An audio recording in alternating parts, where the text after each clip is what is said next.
With the dust of NHL free agency somewhat settled, it's time to take our best guess as to what the Edmonton Oilers lineup is going to look like on opening night come October on today's edition of Locked On Oilers.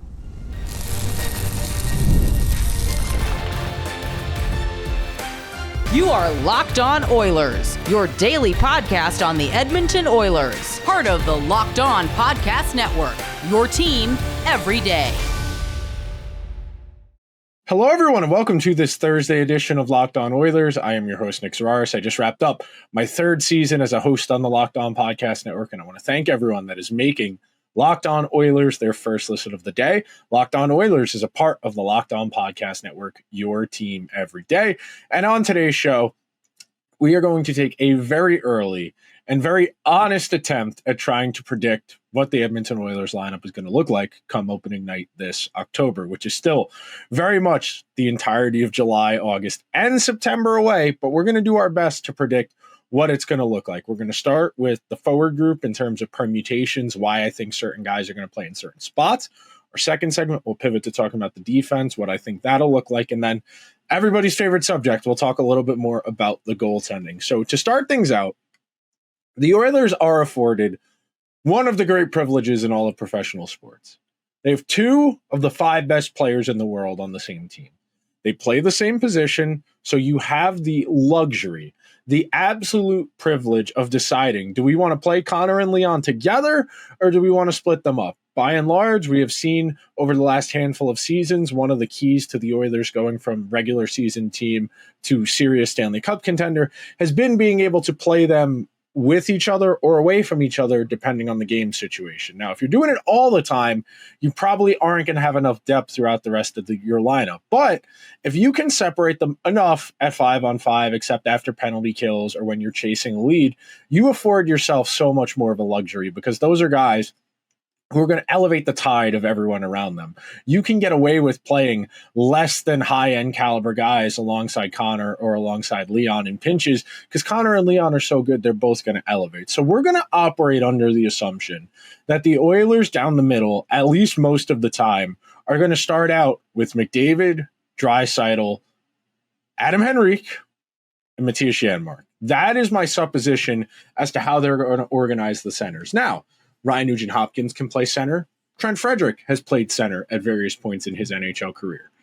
I do not expect the Oilers to use Nuge in that capacity. If you'll recall, during the regular season, if you're an everydayer, you remember, we did an episode during the Four Nations face-off break with Austin Hockey, and we talked about the best way to use Ryan Nugent-Hopkins at this point in his career. And to maximize what he's still good at, using him as a winger in an offense-first situation is going to coax significantly better play out of him than as a third-line center. I think there are serious questions as to whether or not Adam Henrique is good enough to be a third-line center on a Stanley Cup caliber team, and if you can afford to pay a fourth-line center $3 million per year. And I know as time goes on, $3 million doesn't sound like a whole lot in the scope of what some guys are going to get paid. I mean, in the scope of some of the deals handed out over the course of Tuesday and Wednesday, it's really not. But for what the Oilers are going to be asking of him, there is reason for, I'd say, modest concern that Henrique's age curve is definitely on the downward trajectory. And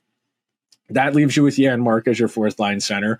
We know how comfortable Chris Knoblauch is with Mattias Janmark in terms of his penalty killing, his moonlight appearances in the top six in various points, his straight line speed, his ability to be a one-man zone entry, but not be able to do a whole lot once he actually gains the zone. It's really an interesting skill set in that respect, that he's got the skating down, but nothing else really in terms of chance creation or offense. But with that four down the middle, you feel okay.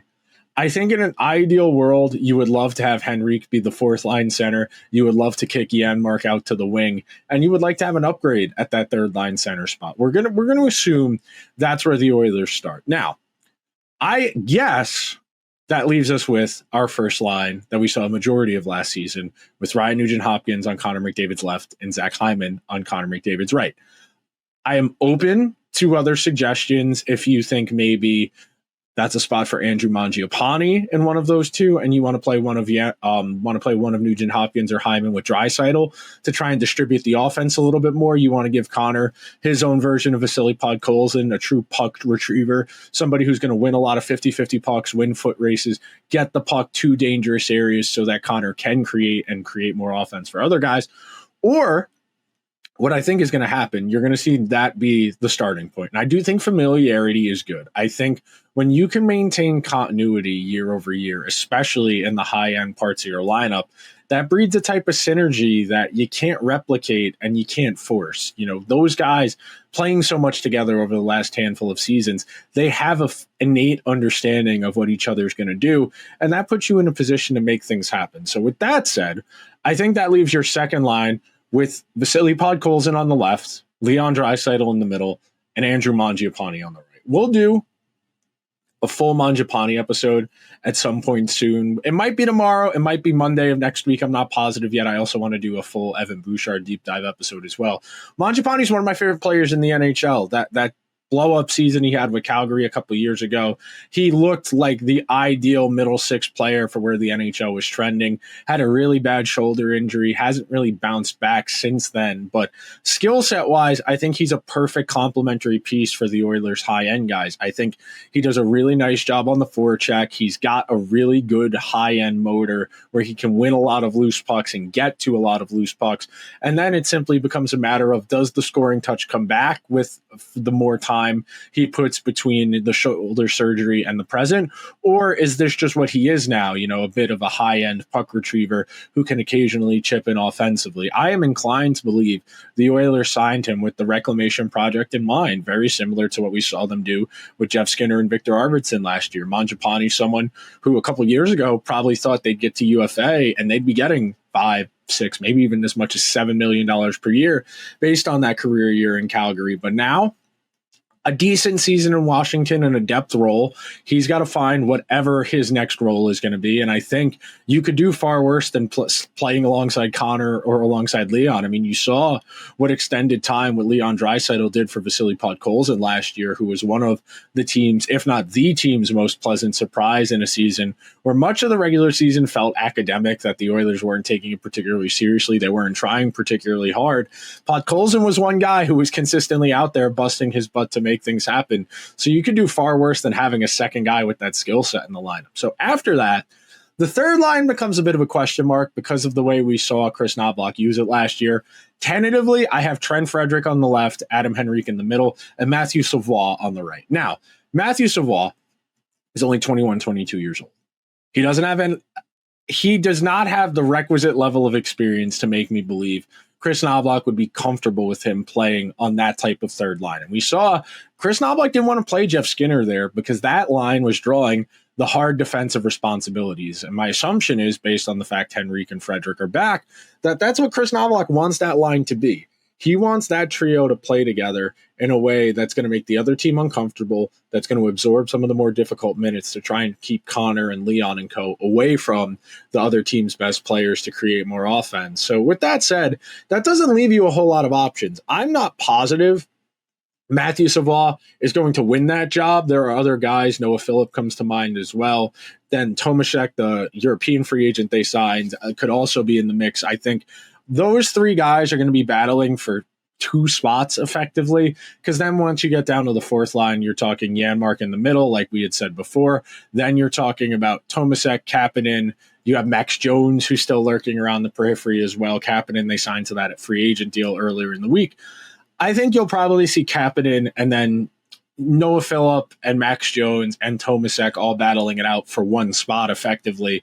And that doesn't inspire a whole lot. You know, that bottom six, it's very light. It's clearly missing a skill guy. It's clearly missing one more guy. Hell, you can make an argument they're missing a skill guy in the top six.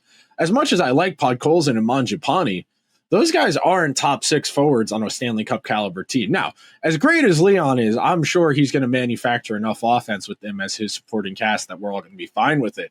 But when push comes to shove in April, May, June, you're going to need another winger for that top six. And very clearly that'll be a deadline move because the Oilers, they don't have a whole lot of money to play with. So we are going to take our first break on today's edition of Locked On Oilers. And when we come back, I'm going to tell you why I think the Oilers' defense is probably the strong point of this team. Coming up next on today's edition of Locked On Oilers. Do you ever wish managing your money felt easier? With Monarch Money, it can. Whether you're growing your savings or planning a big purchase, Monarch puts you in the driver's seat. It's like having your own personal CFO to give you full visibility and control over your finances. Monarch Money is so much more than a budgeting app. It's a complete financial command center. You can track all of your accounts, investments, and spending in one place. So in addition to managing your money, you can start building wealth. Something that surprised me about my finances, as much as I tried, I wasn't saving as much as I needed to. But with Monarch, I was able to set a goal, get a weekly rate of what I needed to save on a weekly basis, put it all aside, paid for my vacation in August, and I cannot wait to go to Ireland. So if you're ready to take control of your finances, head to monarchmoney.com and use code LOCKEDONNHL at checkout for 50% off your first year subscription. One more time, that's monarchmoney.com, code LOCKEDONNHL for half off your first year's subscription. Thank you to everyone who is hanging out on this Thursday edition of Locked On Oilers as we try and guess what the Oilers opening night lineup is going to look like. And I think this is a fun exercise. I'm not going to hold myself to a particularly rigorous standard here because we're guessing. There's a whole lot more. I envision the Oilers are going to make probably one more move of some consequence this summer, whether that's another forward, that's a project, or if it's a third goalie. And we'll talk more about the goalies in that third segment. But it's hard not to come into next season with the expectation the Oilers are going to be a pretty good defensive team. And I know a lot of my personal perception of the Oilers being a good defensive team is rooted in their possession game. The fact that they have the puck so much, they don't play as much defense as other teams, and it allows them to be more efficient. It allows them to play a bit more of a transition, get the puck where it needs to go style of play. The Oilers have quite a bit of continuity on this back ends. They're going to have the options to roll very similar to what we saw down the backstretch of the regular season last year, and ultimately a good chunk of what worked for them in the postseason. Now, real quick, I understand John Klingberg was looking for an opportunity to play and play a lot. I think he could have done far worse money-wise, 1 year, $4 million. On the Sharks, he's going to get a ton of minutes. He's going to get offense-only opportunities. He'll play with Celebrini. He'll play with Tyler Toffoli. And he will be in an environment where the expectations won't be particularly high. He'll be able to put up counting stats. And should he have another good season like I feel he had in Edmonton, at least in the postseason, he's going to be able to parlay that into at least one more year in the NHL. I think Klingberg is a very ideal trade candidate for the Sharks come trade deadline time, that if he's having a really solid season out there in the Bay, a contender could very much look to add him as their third pair right-handed defenseman, second power play quarterback, just as depth. And at the price point he's going to come in at the deadline, where you'll be able to prorate it and you'll get the Sharks to retain some salary, you're really going to have the opportunity to add a really nice piece. Now, I think the Oilers, if the number was more workable, I think they would have been very interested in John Klingberg. I think the fact the Oilers were willing to take a chance on him in season and put him in a position to succeed, in particular in the playoffs, where he was genuinely great against the Golden Knights and against the Stars. It's really just a matter of, can you make the money work? And with the Oilers still having Troy Stecher and Ty Emberson under team control,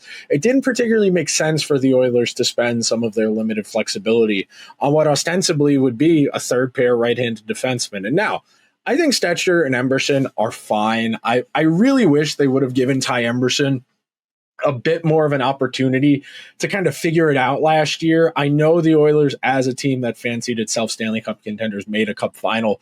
They weren't really in the business of giving a young guy extra chances to figure it out, giving a guy opportunities to make mistakes and learn from them, because as a contender, you're not really inclined to give guys chances when your margins for error are so small. But with that said, you have the luxury of continuity. What we had said before in that first segment about McDavid, Draisaitl, and Hyman, that very much extends to this back end. Now, you're going to hope, and it is a massive hope, that Matthias Ekholm, coming off of an injury-plagued season, is going to be able to use this entire offseason to recuperate.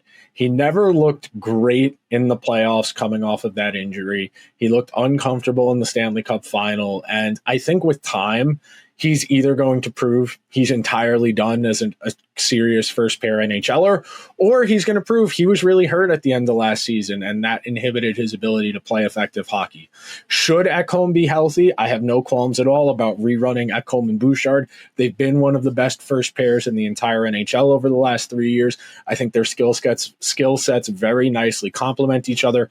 Ekholm is a great gopher. He loves going into the corners. He wins a lot of puck battles. He's an above average handler of the puck on his stick for someone who profiles as a bit more of a defense first defenseman. He's got a plus shot, not afraid to shoot. And most importantly, he's really good at winning pucks and getting them to Evan Bouchard. And Bouchard is rocket fuel for this offense because of his transition ability. Now, real quick, I know Bouchard makes mistakes. When you touch the puck as much as Evan Bouchard does, you are going to make more mistakes. Maybe they feel a bit more pronounced because he does have so many puck touches in a given game that the one or two bad ones stick out as opposed to the 16 or 17 good ones. But make no mistake, the number the Oilers got Evan Bouchard at is going to feel really cheap a couple years from now when Cale Makar's on his next deal. When Quinn Hughes signs that next deal 2 years from now, it's going to look really cheap to have Evan Bouchard at $10.5 million. I think symbolically that tells Connor McDavid and Leon Draisaitl, hey, we are serious Stanley Cup contenders.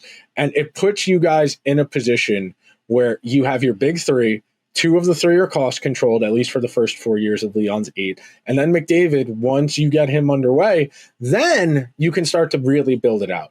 Now, something I was curious about and something I do think the Oilers should explore over the course of next season, I would love to see the Oilers try and find ways to get Evan Bouchard and Jake Wallman together. I think when you can have two really mobile, strong puck movers play together, it creates real possibilities as far as tilting the ice and game control. We saw the Oilers use that at points in the playoffs when they were trailing, put those two together, let them move the puck, create offense. You roll them with McDavid, Draisaitl, and Hyman in a pinch, you're going to have the puck for almost the entirety of their shift. If you're in a do or die hero situation and you can roll those two with McDavid, Draisaitl, Hyman, and then whoever your extra skater is, it would probably be Nugent-Hopkins, you're going to have a lot of puck control, and that's a really advantageous position to be in.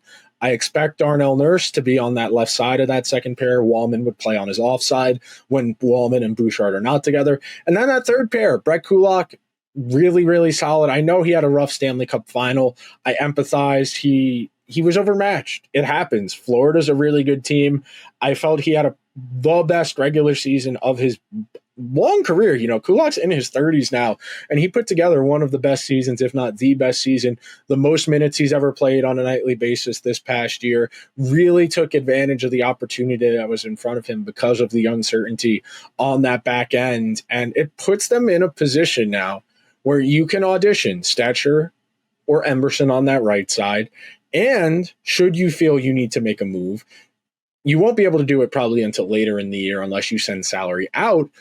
But you can do something very similar to what you did with Jake Wallman. I think there's a conversation to be had about whether it's worth extending Wallman and or Ekholm in light of where some of their money's going right now. I think there is a conversation we had about where Matthias Ekholm is in his career. What type of contract is he looking for? Wallman, I think Wallman profiles as a 2 or a 4.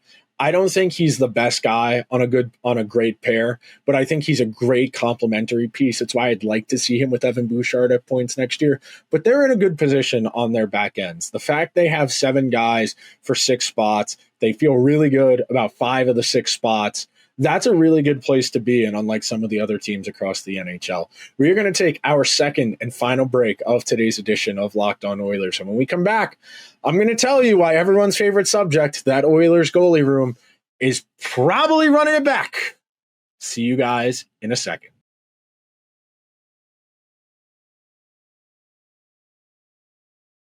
And thank you to everyone who is hanging out on this Thursday edition of Locked On Oilers, where we are trying to predict what the Edmonton Oilers opening night lineup is going to look like in the early stages of July. So, to recap before we get to the goalie conversation, which isn't going to be particularly long because we know what it is. Ryan Nugent-Hopkins, Connor McDavid, Zach Hyman. Vasily Podkolzin, Leon Draisaitl, Andrew Mangiapane. Trent Frederick, Adam Henrique, Matthew Savoie. Tomashek, Janmark, Kapanen. On the back end, Ekholm, Bouchard, Wallman, Nurse, Kulak, and then Emberson or Troy Stetcher. Now, I think there's no equivocation here. If Skinner and Pickard are back as the goalie tandem, Skinner's the starter, I think it would be insane to give a 30-something-year-old journeyman goalie a lion's share of the starts. I think Pickard, for what he is, $800,000 million goalie is fine.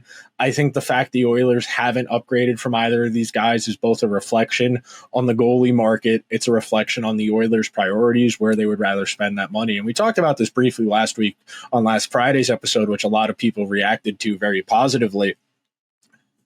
The question comes down to, you are paying Skinner and Pickard together $3.6 million. Would you rather the Oilers pay Adam Henrique $3 million and those two 3.6 together for 6.6? Or would you rather them pay John Gibson 6.5? Because that's the type of sacrifice you'd need to make if you wanted to walk that path. Now, there were goalies who were out there. We know Jake Allen was someone of somewhat interest. The Devils went long to keep the cost down. 5 years for a 30-something-year-old backup, I think, is a little crazy. But at that number, the Devils, even if they buy him out, it wouldn't be particularly dangerous for their cap situation going forward.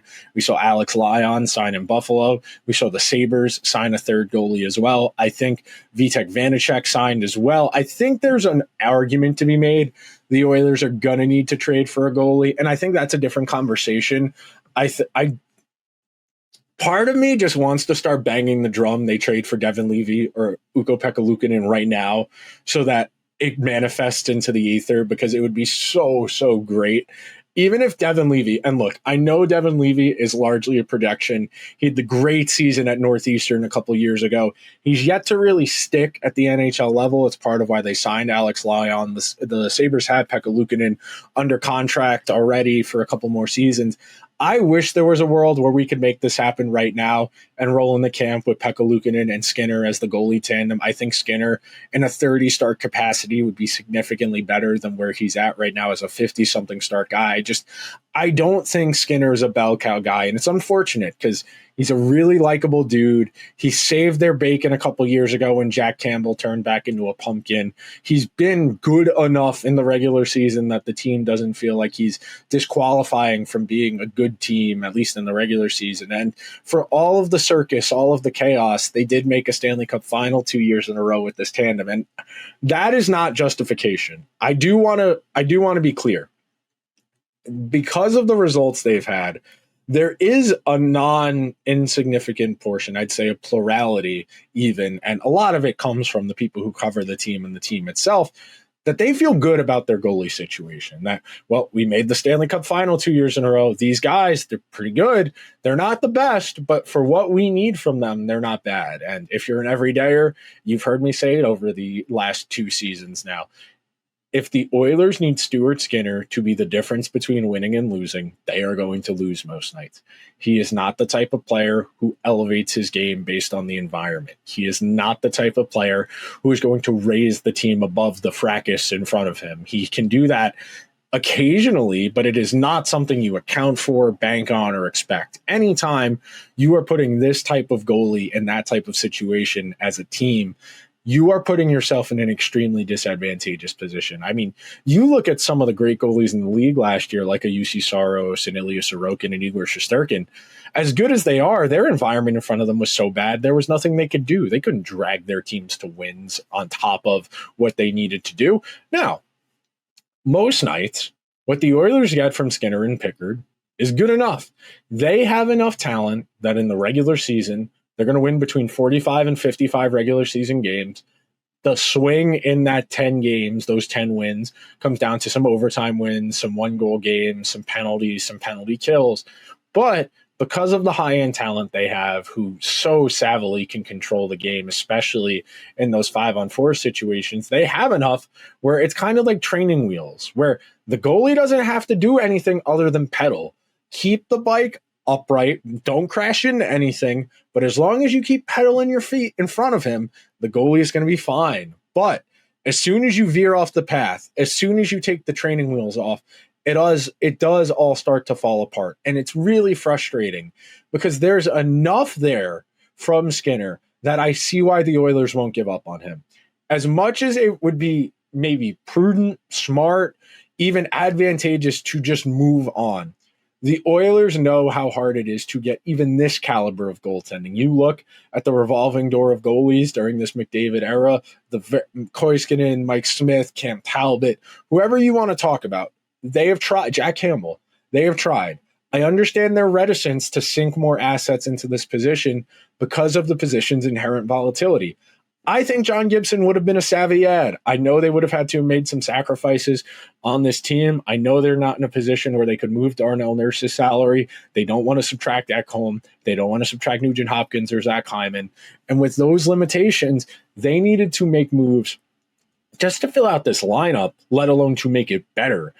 They are going to be very barren just on the wings, period, once you get past Hyman and Nugent-Hopkins. I like a lot of these guys. Mangiapane is one of my favorite players in the NHL.